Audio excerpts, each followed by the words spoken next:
Punished in Preston. Welcome back to Where the Town Walk with myself, Luke, and today we've got Ian and Rich. Oh, frustrating game, boys. So frustrating. No creativity, basic mistakes all over. But let's be calm. Let's start with the start of the day. How was your start of the day, Rich? Yeah, nice little trip up to the northwest. Always nice to go I think it's always better when you go up that way when the weather's nice.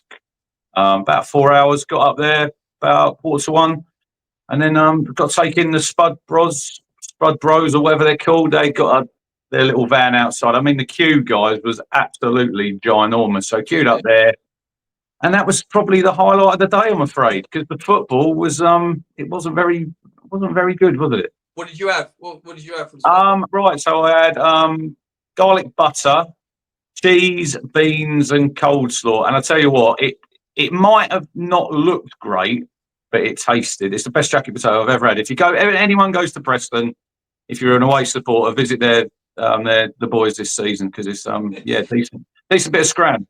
Beans and coleslaw. Not too sure of that decision. A bit like the same decision making the team done at the weekend. But Ian, right. First of all, I think tough start, wasn't it? You give away a penalty in the first 10 minutes. Very tough for you. Was it a penalty? Just, it's really difficult to call those. I mean, I've seen us look for those penalties and ourselves, and when the player's on the floor, kind of lashing out at his feet, you got to be careful. It's interesting. I think that if you were to dissect it, you would say, well, he kicked the player went down, so by virtue of the laws of the game. But yeah, it was a tough one. But yeah, he should have cleared the header to start with. To be honest, he shouldn't have been stuck on the ground. There's no point laying on the deck as he is a defender. Yeah, definitely. I think that was one of my big takes from the game was the basic mistakes. There was misplaced passes. There was decision making all over the place. I think we can all agree that it's going to take time to get the cohesion together. It's a new team for whatever reasons. It's a new squad put together. But I mean, basic mistakes that needs to get eradicated quickly, doesn't it, Rich? Hey, I think if you look at it from the start, we don't stop the cross. No one really puts any pressure on the cross, and it comes in. And McKenna said, didn't he, before in his pre-match presser on, I think it was Thursday, that they're a physical team, they're a big team. We don't deal with the first ball in, and then it's really poor from Greaves. I think he's looking for the penalty, but if you're going to do something like that, you're going to give the referee a decision to make. They're at home. If they're the away team, do they get that? Maybe not. I don't know, but I think it is a penalty. It's probably soft, but I think it is. I think it's the correct decision from the referee. And we keep shooting ourselves in the foot, really. When 3 games we've conceded 3 goals, and every game we've made a mistake to lead to a goal that we've conceded. And overall, if you look at the stats from yesterday, I don't think Preston had another effort on goal, did they? No, not at all. I think looking at touching on what you said about the physicality of the game, and we knew Preston were going to be physical. Ian, what do you think? Do you think starting some lightweight players, your Jack Clarks, your Jaden Philogines, was that the right idea to start them in such a physical game? Because maybe if we started with an Ogbene, a little bit more power and presence that we could have. What do you think? I'll give credit to McKenna that he's trying to start with the same team as last week. So that's what a lot of people always argue. Why we keep changing the team. You could then argue that when you're going up against a very physical team like Preston, you might want to switch it up a little bit. But I watched the Preston-Liverpool pre-season game, and we shouldn't take anything away from Preston. They played really well in that pre-season friendly. And I know it's only a friendly, but the likes of Ogbene and Philogene, they should have sufficient skill in their back pocket to be able to beat some of these more agricultural style of plays. I mean, who else would we really bring in who's got a great deal of kind of oomph behind them, really? I don't know. Yeah, it's a selection thing as well, I guess. That may be what we're looking in the next so many days until the end of the transfer window. What about you, Rich? Would you have chosen the same team? I get it, the continuity of it, but would you have chosen the same team, or would you have wanted a little bit more physicality on the pitch? I tend to agree with Ian there. We all moan sometimes when, like last season, when we're making changes, and then when McKenna doesn't make any changes and he plays the same team, and then it's a hard one as a manager because literally everyone's a football manager, aren't they? When we see them teams that 1:45 or whenever it is they come out, we've all got our own opinions. Look, you're saying about physicality there, you could throw a kit prey in against them, but then on the flip side, I'd really want Greaves and O'Shea playing together and getting that understanding. I probably would have played Bonet's the only one I probably would have possibly played instead of Jack Clark. I do not want to see Jack Clark play on the right-hand side again for Town. He looks... Look, I'm a big fan, and it's really hard when I see him on the pitch. He doesn't look like he's got any confidence. I still think he's a good player. There's a player there, but I just think maybe sometimes you need to just take him out of the firing line and pop him on the bench, and then maybe like when McKenna does his sub 60, 65 minutes, he comes on and maybe the game's a bit more stretched there and he gets a bit more time on the ball. I thought he really struggled yesterday, but then saying that, I didn't think Philogene was great either side. So we didn't get many crosses in the box. But I think you do have to look. There's two sides in every football match, and we can all say Preston didn't create a lot. You know, they're a bit. They wasted time towards the end of the game, but they done a job on Town. They knew how to set up, get an early goal, sit in, make it difficult, and we just didn't do enough with the ball. We had a lot of the ball, loads of possession, but we just didn't create anything, did we? Yeah, I think I touched on it at the start of the show. Creative issues, Ian. I mean, how many shots even on target have we had in the whole, 3 games that we've had at the start of the season? I mean, 4 if you count the Bromley game as well. I mean, it's been pretty poor from a creative point of view, hasn't it? Yeah, and it's interesting on Saturday, Chaplin getting introduced. He normally kind of comes on like a bit of a live wire, generates a bit of excitement, but he wasn't doing that on Saturday as well. And actually, if I was to look back at the game, I'd probably say let's start Chaplin and then bring in Smodic. We knew that Smodic was carrying an injury on his arm. I still don't think we have the individual who can do those first-time passes that we've seen with Chaplin. But it was interesting to know, even he wasn't able to inject any kind of gloss to what was a really dominating performance. Just, we thrashed them 0-1. That's the only way I can explain it, really. Yeah, I think touching on Chaplin there, I think the big part of Chaplin's game is that quick thinking. But if you've not got the players on that same wavelength because you haven't built up that togetherness and that cohesion, it struggles, doesn't it? Where that's why I hate us going back now because it's like us trying to live in the past. But you looked at the likes of Chaplin with Burns and Broadhead; they had such a cohesion together. And I think a player like Chaplin needs that. He needs to know that the players around him know that what he's going to do, and he loves that ball, doesn't he, from the left over the shoulder of the left fullback. So yeah, I think creative issues is definitely something that needs to be worked on. But hopefully that will come with togetherness. But how long, Rich, do we give it before we say, well, you've had the squad now? How long can we give it before this cohesion thing can't be used as an excuse? We're going back to the Paul Cook here, aren't we? The gelling. That's what he said, didn't he? We've got so many new players, we need time to gel. Look, it is really difficult because we don't like to criticise McKenna, do we? Because he's been so good for us, but he shouldn't be not being. We as fans, I think you pay a lot of money. You go up and down the country. I think we should be able to criticise. Some of the stuff I've seen is a little bit overboard. I think 3 games in, it's early, and I get people are frustrated. I'm frustrated as anybody. I think we all are because we've come down and we've probably thought we might have a little bit of a better start. But look, we spoke about it last week, didn't we? The 2 games we'd had before, Birmingham, Southampton. I think we'd all probably say 2 draws is not bad. And then you go to Preston, but we've not got a great record there, Luke. It's not as though we go to Preston every time and we turn them over. It's not one of the.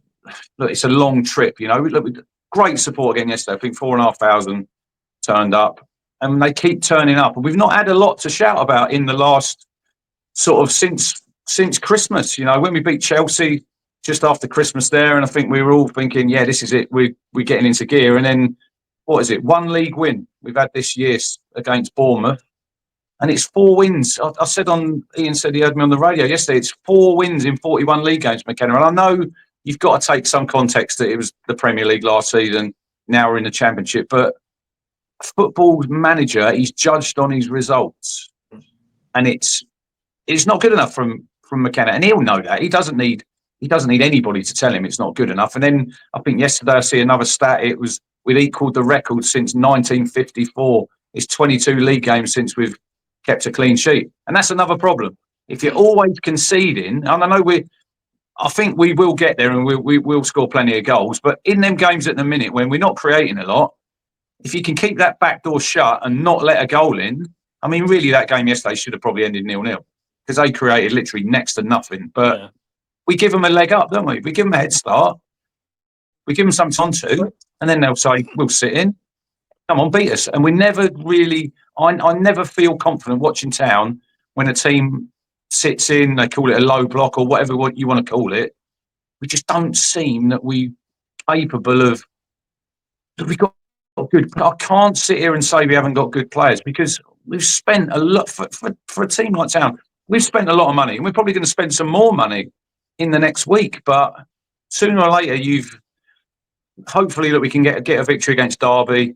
We can have 2 weeks off. Kieran can get him on the training field and then it'll be different because we all know what football's like. It can turn around very quickly. It's a confidence game. And I think at the minute we're short of confidence as fans as well. I think we are short of confidence. We just want that first win. Yeah, like you say, the narrative can soon change. We win 3 games on the bounce and it's a different story. And touching on what you said about McKenna, I actually think, I don't know if you guys catch his post-match interview, but I thought he was very honest. He was honest. He said he was frustrated, and he did take a bit of the blame here, which I thought was good to hear. Good to hear, from McKenna. Yeah, that's one of the virtues of McKenna. I think that endears to a lot of the fan base is that he is an honest guy. He's in it for the football. He's in it for the club, and that's clear. Otherwise, he'd have gone to Brighton or Crystal Palace when he had the option, wouldn't he? So it's a case of, how does he manage that team? Does he go in there in the hairdryer treatment like Roy Keane? No, well, we don't want that. We want to. I think if you back up McKenna's words of what Jacob Greaves says, we have to trust in the process. So there is obviously a game plan there, and you'll hear people on other forums saying, "Why can't we have 2 up front?" And I think there's only one team of 2 up front at the moment in the division. We have to trust in McKenna's ability to guide this team, and he'll be the first person to say that that they don't own the club; they're just like the guardians of the club, and we all appreciate that as well. But again, 2 years ago, at exactly the same point in time when we ended up getting promoted, Leeds United were in exactly the same position we are right now on 2 points, and ultimately, they missed out on promotion by 1 point. So. Yeah, it's a long season ahead of us, and let's go on a run of 3 games with 9 points. You suddenly jump up, with Derby, Sheffield United, 2 winnable games, both at home. Let's get ourselves, in the right mood, ready to get then Norwich at home. That's not far off even. That's the one that really is going to count in the short term. Get this international break out of the way. Let's see if we can get these transfers that apparently are happening sealed, done, and delivered, and then we can move on. Yeah, definitely. I think comparing the games that we've had compared to our promotion season last time we were in the champ, Birmingham, we got a point away, which is what we did in the promotion season. We lost to Preston, obviously, at the weekend. We lost 3-2 at Deepdale in the promotion season. So, it's not as bad maybe as people are thinking. But let's move on to our new signing. Casey McAteer, what do we think? There was a bit few eyebrows raised, Rich, wasn't there, over in all the fan forums and stuff? Fans want signings. Then we make a signing, and they're not happy with the signing. So it's literally they can't win sometimes. I think the football club. Look, it was nice that it literally came out of left field, didn't it? I think we heard about it on the Thursday sort of evening, and then it was wrapped up by about 10 o'clock, I think, on Friday morning. I know people are saying about the fee. I know it was about 11.5 million. I think it's the market that we're in nowadays. You've got a player there who's played in the Premier League. He's got a promotion with Leicester. He's played international football. They're not going to give him away. We got 10 million. I think, well, hopefully it will rise to 10 million for Nathan Broadhead, who's a player who's 4 years older than him, with a year left on his contract. So we can't have it both. I think that sometimes as fans, we want it both ways, don't we? We want everything. But I think he had a little taster yesterday. I think he had a decent chance, the one where he blazed it over the bar. I think should have hit the target, if I'm honest. Yeah. But I think I don't think he's going to set the world alight. He's not going to be a player I think who gets you off your seats, but I think he'll fit into that team ethos. And that right-hand side's a little bit of a problem, isn't it, when you think of Bonne's just coming back from injury, Wes is still doing his rehab. I think we need someone over there at the minute. Obviously, Amari went, and he knows the division. I know he's 23, but he looks to me, he's got the physicality as well, which I think we do lack. And I think we talked about that in the summer, Mark Ashton, when he said they maybe a different profile of player that they maybe possibly to go for. So you've just got to get behind him and see what he can do. I think sometimes people are too quick to judge players. Leicester fans, oh, he's not very good. I remember David McGoldrick when he came to town, and Notts Forest fans called him David McGoldrick, and that didn't work out too bad. So what a player! What a player. Still doing it at Barnsley. Oh, He's literally one of my favourite players, McGoldrick, and it was just going to him. It was sad when he was at town. He didn't really have luck with injuries, but yeah, look, I think McAtee, I think it'd be a decent signing, but I think we need more. I think we do need more signings. I think they know that. Yeah. What about you, Ian? What do you think? 23, he's got potential, hasn't he? And I think McKenna likes to work with that sort of age range. Yeah, the difficulty with new players is integrating him into a squad. I think that McAteer was at Leicester when they promoted. I think in that season in the Championship, all the teams were on the journey so closely together that it was almost like we had this little. They probably had a WhatsApp group, Leeds, Southampton, Ipswich, and Leicester on a little. Because that's how he's integrated in the team so well. I think straight away the ability to get a guy who is match ready as well. You look at other players, they need time to blonde, they need time to get fit. He's straight in onto the bench and started. And yeah, I mean, his head down a little bit. That might have been on target, the shot. I mean, I saw Amari Hutchinson had exactly the same chance today for Forest, and they did exactly the same thing. So it's that realization, oh my God, I'm going to get a debut goal here. Bang, just lean back and it's gone over. But I like the way he plays. And yeah, I like the way he plays. I like the good positive words that come out of the Leicester fan base. Yes, it's a high price, but like Rich just said, that's to get when as the window closes, the prices go up. And Leicester knew what we were after. I think we look at this as well. We didn't expect to get 10 million for Broadhead. Okay, let's just wipe that money off. It's a quid pro quo. We've got Casey McAteer. Okay, that's why I think the business wasn't really vocalized very much. It was probably a chance call between an agent maybe and a club saying, this guy's available if you want. And that's maybe come the end of the season we'll be looking back saying what a great piece of work and what a great piece of business, but we'll see. Yeah, definitely. Right, what is it? Just over a week until the transfer window closes. Obviously, I'm not going to try and pronounce the name as well as you did last week, Rich, but the Norwegian lad, Sindre Wale Agale, he's following town on Instagram now, apparently. Yeah, he loves our social media feeds. Yeah. So, do you reckon that's close to being over the line? I don't know, as fans, we grasp at anything. We're following, tracking planes. We're literally doing anything because we just want to sign him. Look, they're obviously been talking to him, so I think we'll probably have to wait and see what happens. But yeah, it's just an interesting signing. Someone like him, he's obviously really highly rated. When you think you've had Man United looking at him, and I think Newcastle and other teams, so it'd be good to get someone a little bit different. I think we lack at the minute. I would call it a little bit of stardust across the team. We've lost Amari. I know it didn't end very well. We spoke about that last week, but he would have ripped the Championship up this season. He was that second half of the season when we got promoted. So we do need someone, I'd say, who just sometimes does something a little bit different. I think yesterday I thought we were very safe how we played, and we need someone just to take a chance, and do something different, something outside the box. I think we're just a little bit regimented at the minute, and hopefully we can get 2-3 in the next week. Yeah, well, you mentioned it earlier in the show about teams going to be in a low block against us. You need that bit of magic, don't you? You need that bit of magic to break them low blocks. He could be the guy. I think. Also, I don't know what you think, Ian, but do we need another number 9? Because Akpom came on, but he came on the left side as that inverted left side 10 on the weekend. Is he going to be the guy that's going to fight the number 9 shirt with Hurst, or do we think we need to bring in another number 9? I think Akpom was brought in as the competition for Hurst. To be honest, I think that was what was touted. If we can. With the one up front, you don't get a lot of goals scored by your number 9 anyway. What we're looking at is goals coming from the attacking midfield. And so Akpom, great goal scorer at this level, can drop into that number 10 position. So that would fit that one. Smodic was a golden boot winner. He can do that as well. Chappers has got a shot on him. I think we've got a plethora of talent that can play midfield and further forward. I mean, if you put Ipswich into Chat GPT, it tells you that Chappers is our best striker. So yeah, who knows? I wouldn't want to double guess that. I mean, are there? We saw that last season, didn't we? There really is not many out and out strikers available on the transfer market these days, and certainly not below 20-25 million either.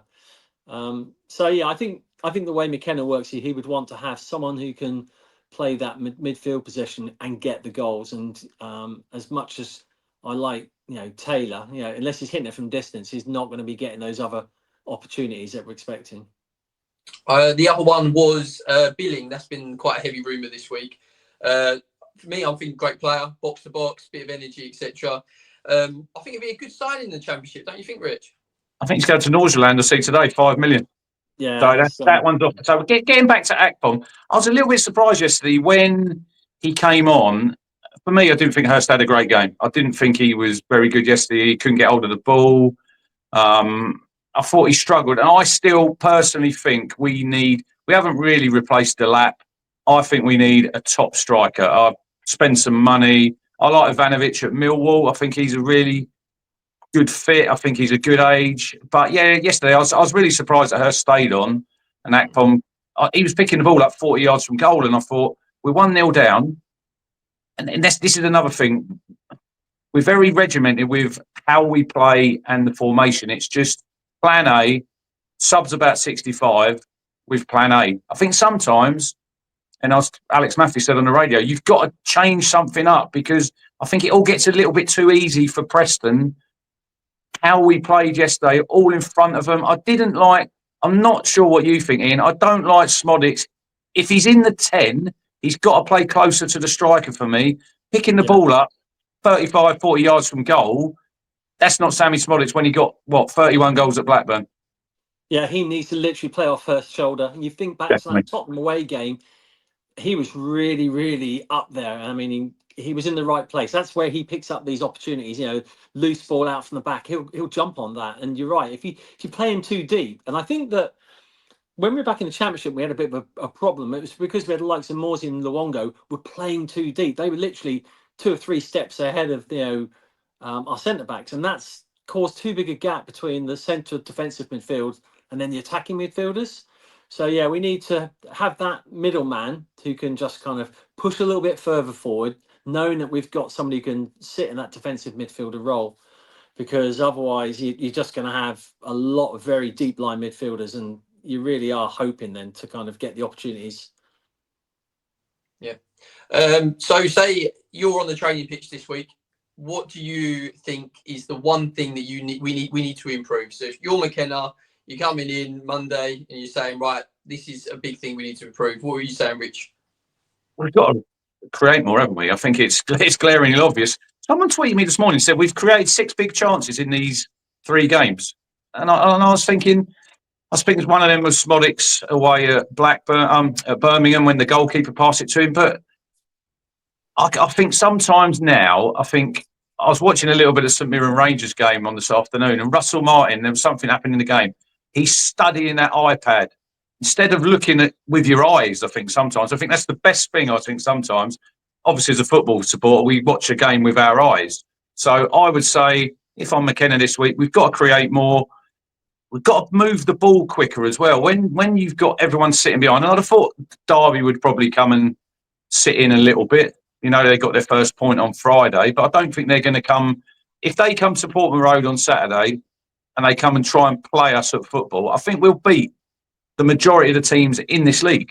I think we will. I think because we've got good players. But if a team sits in and makes it difficult, the longer the game goes on, like yesterday, the longer the game goes on at 1-0, and then you get a bit frustrated, and then it's football, guys. It's confidence, isn't it? And we're just, like I said earlier, we're lacking it at the minute. But we score an early goal Saturday against Derby. I think it could be a whole different story. We could win 2 or 3-0. We're hoping, aren't we? What do you think, Ian? What's something that we got to fix quite quickly? Well, in the past, it's been our transition from attack back in defence, where we've got caught out. And I think that if Caden Jackson's playing, we know how fast he is, and that's what we really need to be careful. We've still got to work on that relationship between Davis and Jaden, I think, on the left-hand side. Jaden's decision-making is questionable at times. A couple of times where we saw, on Saturday, he had just a clear chance to put Hurst through, and he didn't.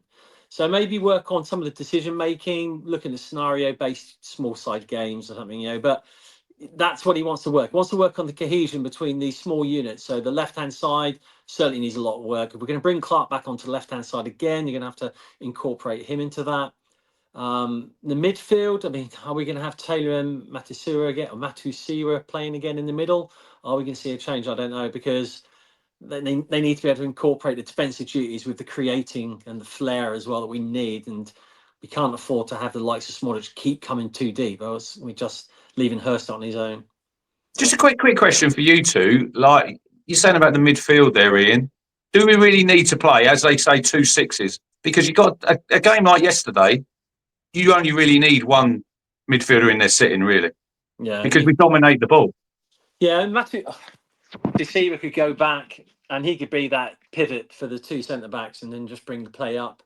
I think that Taylor likes to anchor himself on the shoulder of a player. And I think that's why Kiyusa should maybe be introduced a lot earlier as well. Maybe Kiyusa could well start against Derby. I think that may well be something we see, because he does bring that flair. He's got the ability to, the carries that he can do, those offensive carries. His stats are really good in that area, and that's what we're probably missing at the moment.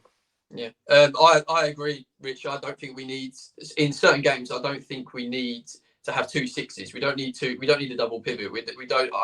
I think, especially if we're going to be a team that has more of the ball this season, we need someone in there who can actually create from that deep line. It's all right having these creative players out wide in the 10, etc., but we got to get the ball to them. And if you've got 2 pivots who are just destroyers, that side of the game, I don't think it links well. And that actually brings us on nicely to tweet of the week, because tweet of the week is boring, same old. How about a change of system, McKenna? And I don't think that would be the worst thing in the world. I think, you look at what McKenna's done for us over the last couple of years. We have the same system, don't we? And it works so well. But we've got new players now. We're going to be a top dog in the league, if you like to put it that way, where we're going to have more possession of the ball. What do you think? Do you think a new system might be the answer? What do you think, Rich? I just think you just need to be adaptable and not just play one way. But look, it has been successful in the 2 back-to-back promotions. It was always going to be difficult in the Premier League. I'm not really sure.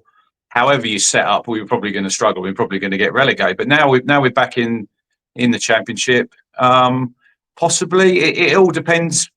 Say we had a Hackney this week, that could change the dynamic. I still look at Josh Brownhill. I think he'd be a good pickup. I mean, he's not got a club, which I find a bit surprising, but it can all change. It's personnel, I think, sometimes who you get in. If you sign someone like a Hackney or even the Norwegian lad, he could change the dynamic. And if we'd have got a result yesterday, even a draw, I know we probably would have been disappointed, but we would have all been a little bit more calmer. It's because the way the game went. We were disappointed. We had like 75% of the ball. I looked last night, and I think that the 3 players who had the most touches for Town yesterday were Jacob Greaves had the most, then it was Leif Davis, and it was Dar O'Shea. So I don't really want me defenders having the most touches of the ball. I'd rather it was players further up the field. But I think that is how modern day football is nowadays. I think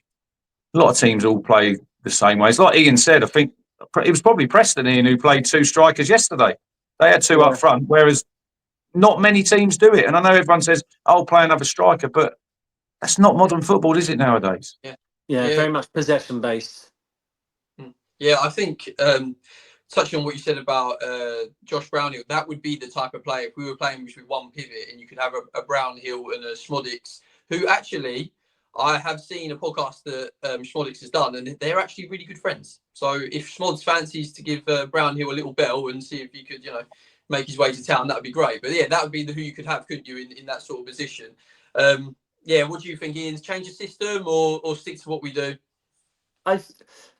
On paper, it's a 4-2-3-1, but he has at times flicked that to a 3-4-2-1. He may just not have noticed it, but his actual deep dive tactics on this, what they call a rotate right 4-2-3-1, without those relationships building up at the pace he expects, it's difficult to implement that, what they call rotate right. So losing Wes Burns really was instrumental in this as well. I think if he can maybe let Ben Johnson off the leash a little bit, because he has the legs that we're used to seeing when George Edmondson or Burge used to go on those deep runs. And I think Ben Johnson's shown some flashes of that attacking side. So I think the shape will probably stay the same. It's more focusing on individual responsibilities within the team. And as you build up the relationship with the players around you in the formation, you kind of understand when will they be over my shoulder, when will they have my back, and you can work on that as a player.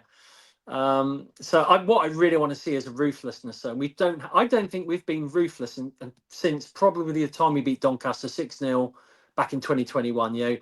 We haven't put teams to the sword when we really should be. Let's stop being the nice guy out there and just get in there and play kind of nuts and bolts football sometimes. Yeah, I think you're right, McKenna. Like touching on what you said about the formation and stuff, McKenna always says it's fluid, isn't it? And it's probably not a system change that's needed. It's a mindset change that's needed. Unfortunately we're in a habit of losing, so we need to try and change that mindset. Get a scrappy win, even if we win 1-0 on Saturday against Derby. It just gets that pressure off, doesn't it? And that's what I think is needs to happen, is to change of mindset rather than a change of system. But yeah, thank you, boys. Thank you, Ian. Thank you, Rich. Fingers crossed we can get 3 points on Saturday against Derby. Oh, let's do this. Right. Thank you for watching, everybody. Please like and subscribe. If you got anything you'd like to say, please comment below. Thank you very much. Cheers, everyone.